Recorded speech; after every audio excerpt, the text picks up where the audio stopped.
Ibn Battuta, or simply Muhammad Ibn Battuta, was a medieval Moroccan Muslim traveler and scholar, who is widely recognized as one of the greatest travelers of all time. He is known for his extensive travels, accounts of which were published in the Rihla. Over a period of 30 years, Ibn Battuta visited most of the known Islamic world as well as many non-Muslim lands. His journeys included trips to North Africa, the Horn of Africa, West Africa, Middle East, South Asia, Central Asia, Southeast Asia and China. Early life and first Hajj. All that is known about Ibn Battuta's life comes from the autobiographical information included in the account of his travels, which records that he was of Berber descent, born into a family of Islamic legal scholars in Tangier, Morocco, on February 25, 1304. During the reign of the Marinid dynasty,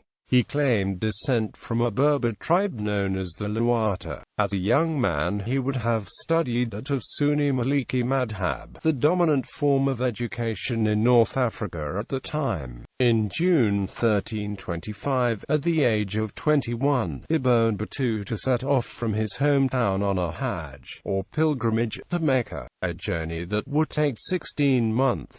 He would not see Morocco again for 24 years. I set out alone, having neither fellow traveler in whose companionship I might find cheer, nor caravan whose part one might join, but swayed by an overmastering impulse within me and a desire long cherished in my bosom to visit these illustrious sanctuaries. So I braced my resolution to quit my dear ones, female and male, and forsook my home as birds forsake the nests. My parents being yet in the bonds of life, it weighed sorely upon me to part from them, and both they and I were afflicted with sorrow at this separation. He travelled to Mecca overland, following the North African coast across the sultanates of Abd al-Wadid and Hafsid. The route took him through Tlemcen, Béjaïa, and then Tunis, where he stayed for 2 months. For safety, Ibn Battuta usually joined a caravan to reduce the risk of being robbed. He took a bride in the town of Sfax, the first in a series of marriages that would feature in his travels. In the early spring of 1326, after a journey of over 3,500 kilometers, Ibn Battuta arrived at the port of Alexandria, at the time part of the Bahri Mamluk Empire.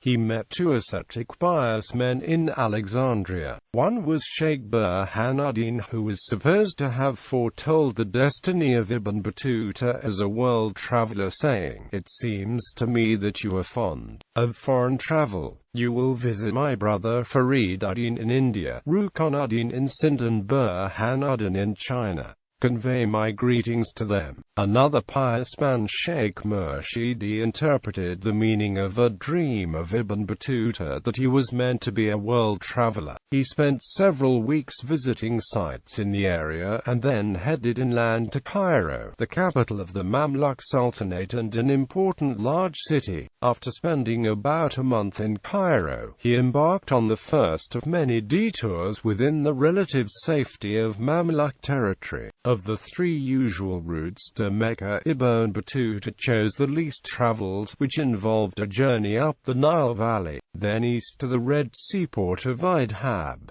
Upon approaching the town, however, a local rebellion forced him to turn back. Ibn Battuta returned to Cairo and took a second side trip, this time to Mamluk-controlled Damascus. During his first trip he had encountered a holy man who prophesied that he would only reach Mecca by traveling through Syria. The diversion held an added advantage, because of the holy places that lay along the way, including Hebron, Jerusalem, and Bethlehem. The Mamluk authorities spared no efforts in keeping the route safe for pilgrims.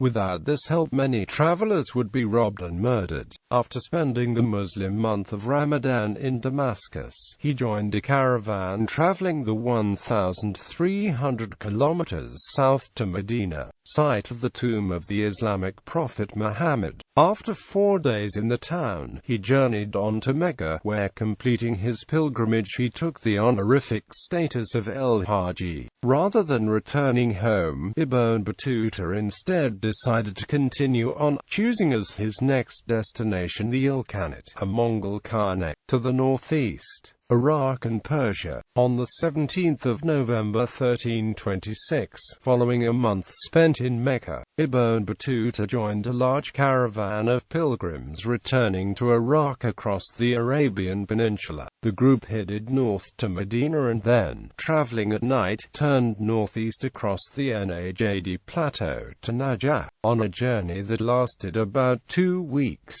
In Najaf, he visited the mausoleum of Ali, the fourth caliph. Then, instead of continuing on to Baghdad with the caravan, Ibn Battuta started a 6-month detour that took him into Persia. From Najaf, he journeyed to Wasit, then followed the river Tigris south to Basra. His next destination was the town of Isfahan across the Zagros Mountains in Persia. He then headed south to Shiraz, a large, flourishing city spared the destruction wrought by Mongol invaders on many more northerly towns. Finally, he returned across the mountains to Baghdad, arriving there in June 1327.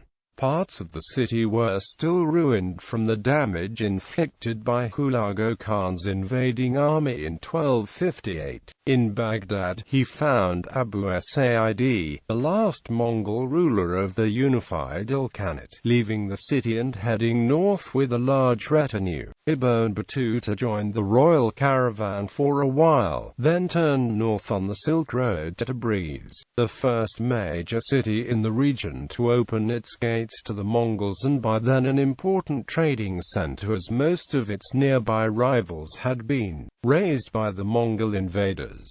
Ibn Battuta left again for Baghdad probably in July, but first took an excursion northwards along the river Tigris. He visited Mosul, where he was the guest of the Ilkhanate governor, and then the towns of Sisre and Mardan in modern-day Turkey. At a hermitage on a mountain near Sinjar, he met a Kurdish mystic who gave him some silver coins. Once back in Mosul, he joined a feeder caravan of pilgrims heading south to Baghdad, where they would meet up with the main caravan that crossed the Arabian desert to Mecca. Ill with diarrhea, he arrived in the city weak and exhausted for his second Hajj.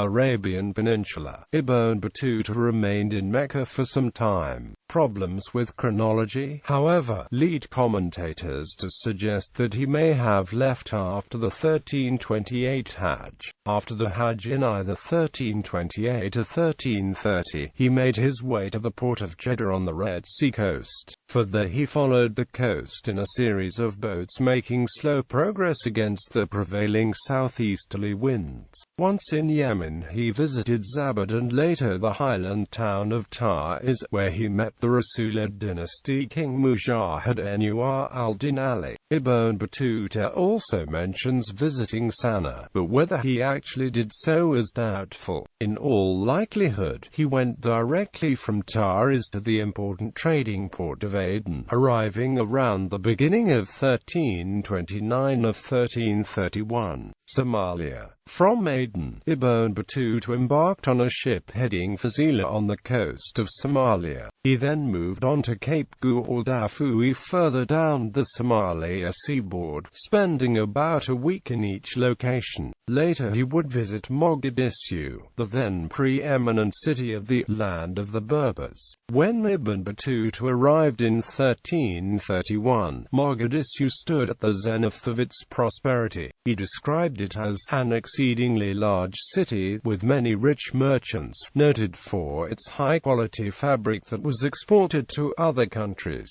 including Egypt. Ibn Battuta added that the city was ruled by a Somali Sultan, Abu Bakr ibn Sayyid Umar, who was originally from Berbera in northern Somalia and spoke both Somali and Arabic with equal fluency. The Sultan also had a retinue of wazirs, legal experts, commanders, royal eunuchs, and assorted hangers on at his beck and call.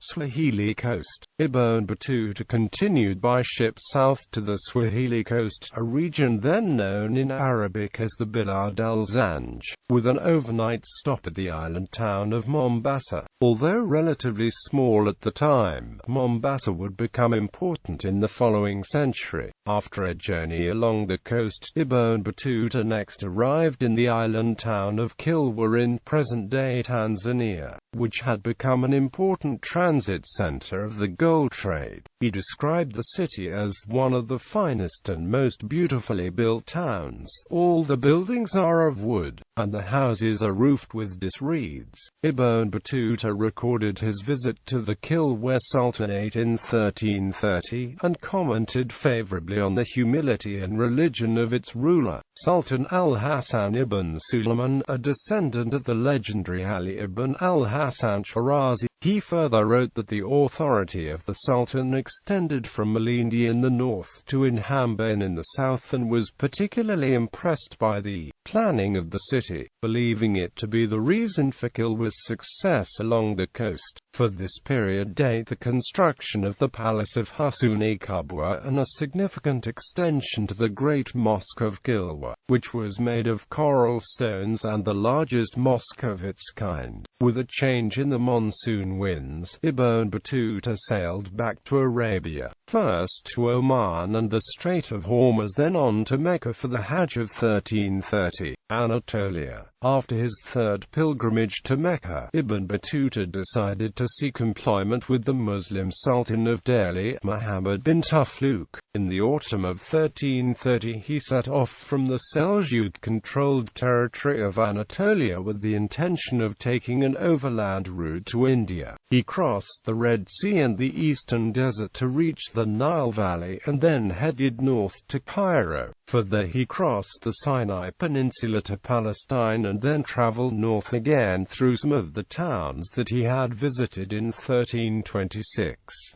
From the Syrian port of Latakia, a Genoese ship took him to Alanya on the southern coast of modern-day Turkey. He then journeyed westwards along the coast to the port of Antalya. In the town he met members of one of the semi-religious Fitian associations. These were a feature of most Anatolian towns in the 13th and 14th centuries. The members were young artisans and had at the head a leader with the title of Akis. The associations specialized in welcoming travelers. Ibn Battuta was very impressed with the hospitality that he received and would later stay in the hospices in more than 25 towns in Anatolia. From Antalya, Ibn Battuta headed inland to Agadir, which was the capital of the Hamid dynasty. He spent Ramadan in the city. For this point the itinerary across Anatolia in the Rihla is confused. Ibn Battuta describes traveling westwards from Agadir to Milas and then skipping 420 kilometers eastward past Agadir to Konya. He then continues traveling in an easterly direction, reaching Erzurum, from where he skips 1,160 kilometers back to Burgi, which lies north of Milas. Historians believe that Ibn Battuta visited a number of towns in central Anatolia, but not in the order that he describes: Central Asia and Southern Asia.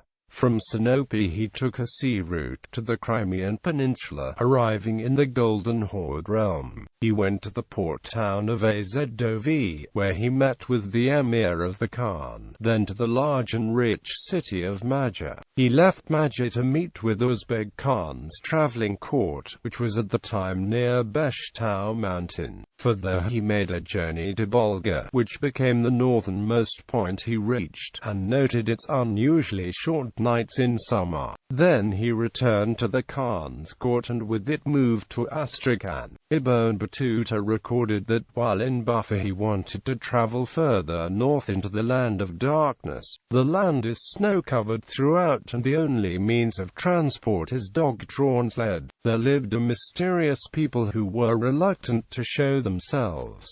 They traded with southern people in a peculiar way. Southern merchants brought various goods and placed them in an open area on the snow in the night, then returned to the tents. Next morning they came to the place again and found the merchandise taken by the mysterious people, but in exchange they found fur skins which could be used for making valuable coats, jackets, and other winter garments. The trade is done between merchants and the mysterious people without seeing each other. As Ibn Battuta was not a merchant and saw no benefit of going there, he abandoned the travel to this land of darkness. When they reached Astrakhan, Beg Khan had just given permission for one of his pregnant wives, Princess Balan, a daughter of Byzantine Emperor Andronicos III Palaiologos, to return to her home city of Constantinople to give birth. Ibn Battuta talked his way into this expedition, which would be his first beyond the boundaries of the Islamic world. Arriving in Constantinople towards the end of 1332, he met the Byzantine Emperor Andronicos III Palaiologos. He visited the great church of Hagia Sophia and spoke with an Eastern Orthodox priest about his travels in the city of Jerusalem. After a month in the city, Ibn Battuta returned to Astrakhan, then arrived in the capital city Sarai al-Jadid and reported the accounts of his travels to Sultan Ozbeg Khan. Then he continued past the Caspian and Aral Seas to Bukhara and Samarkand, where he visited the court of another Mongolian king, Tamashirin of the Chagatai Khanate. Further, he journeyed south to Afghanistan, then crossed into India via the mountain passes of the Hindu Kush. In the Rihla, he mentions these mountains and the history of the range in slave trading. He wrote, "After this I proceeded to the city of Barwan, in the road to which is a high mountain, covered with snow and exceedingly cold. They call it the Hindu Kush, that is Hindu Slayer, because most of the slaves brought either from India die on account of the intenseness of the cold." Ibn Battuta and his party reached the Indus River on the 12th of September 1333.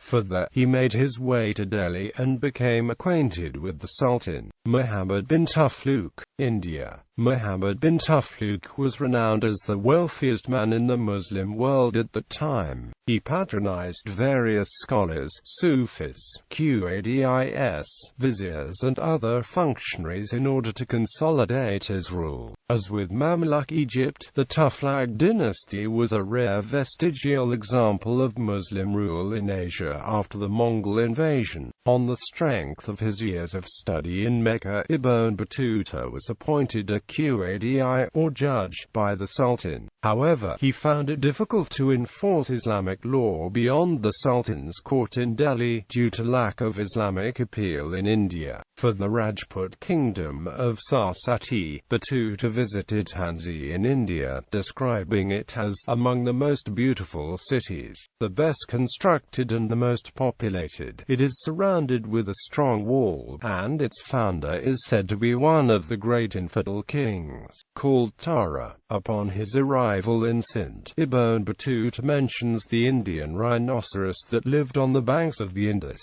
The Sultan was erratic even by the standards of the time, and for 6 years Ibn Battuta veered between living the high life of a trusted subordinate, and falling under suspicion of treason for a variety of offences. His plan to leave on the pretext of taking another Hajj was stymied by the Sultan. The opportunity for Battuta to leave Delhi finally arose around 1347 when an embassy arrived from Yuan dynasty China asking for permission to rebuild a Himalayan Buddhist temple popular with Chinese pilgrims. Ibn Battuta was given charge of the embassy, but en route to the coast at the start of the journey to China, he and his large retinue were attacked by a group of bandits.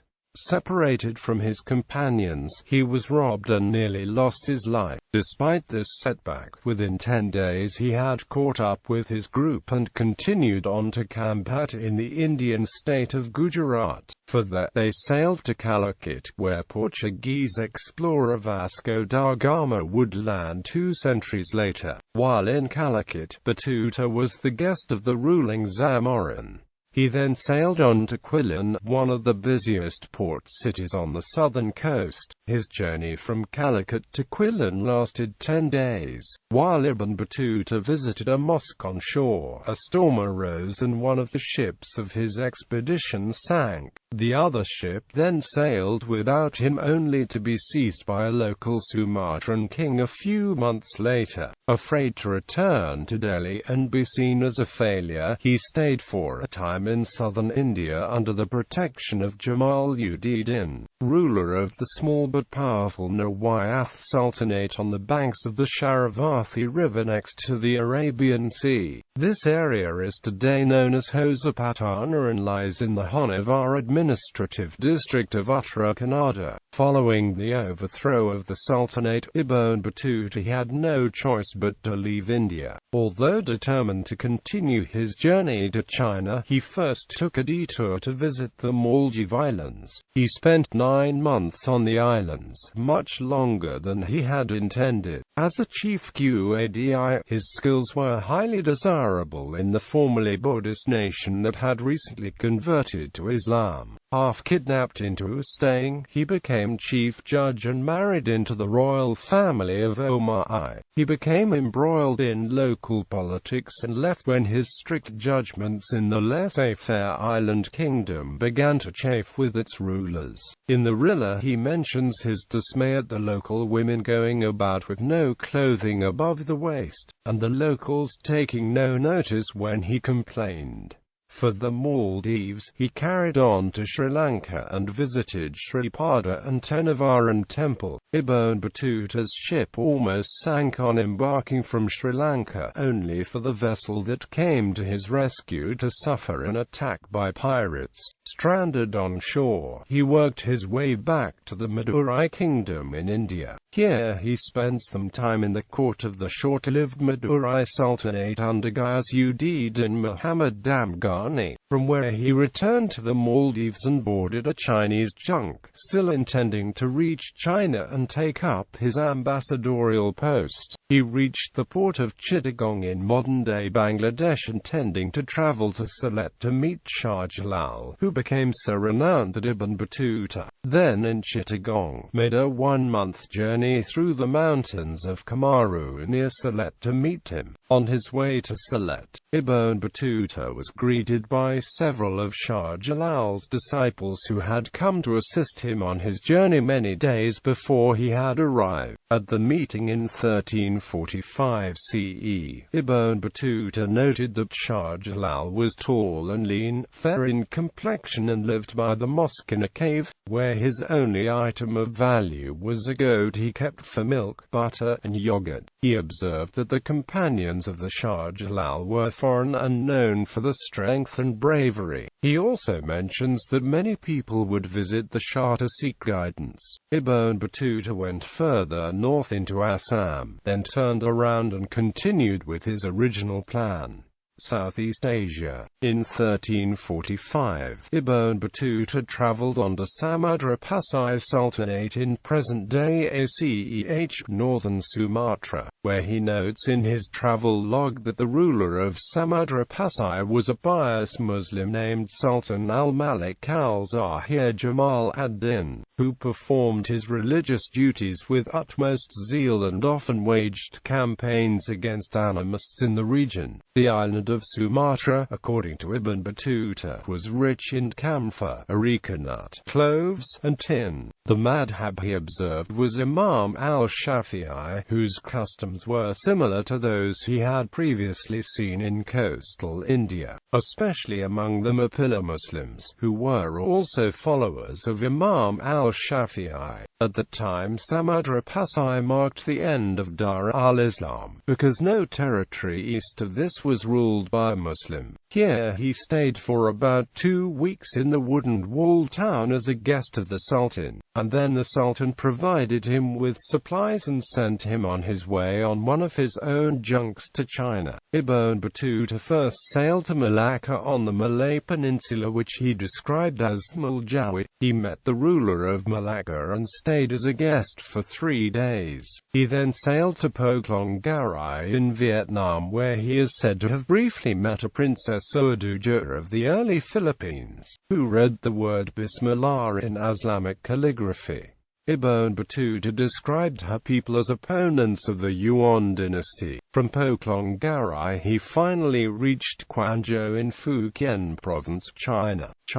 In the year 1345, Ibn Battuta arrived at Quanzhou in China's Fujian province, then under the rule of the Mongols. One of the first things he noted was that Muslims referred to the city as Zaitun, but Ibn Battuta could not find any olives anywhere. He mentioned local artists and the mastery in making portraits of newly arrived foreigners. These were for security purposes. Ibn Battuta praised the craftsmen and the silk and porcelain, as well as fruit such as plums and watermelons, and the advantages of paper money. He described the manufacturing process of large ships in the city of Quanzhou. He also mentioned Chinese cuisine and its usage of animals such as frogs, pigs, and even dogs, which were sold in the markets, and noted that the chickens in China were larger in comparison. In Quanzhou, Ibn Battuta was welcomed by the local Muslim Qadi Fanchang, Sheikh al-Islam, and the leader of the local Muslim merchants, who came to meet him with flags, drums, trumpets, and musicians. Ibn Battuta noted that the Muslim populace lived within a separate portion in the city where they had their own mosques,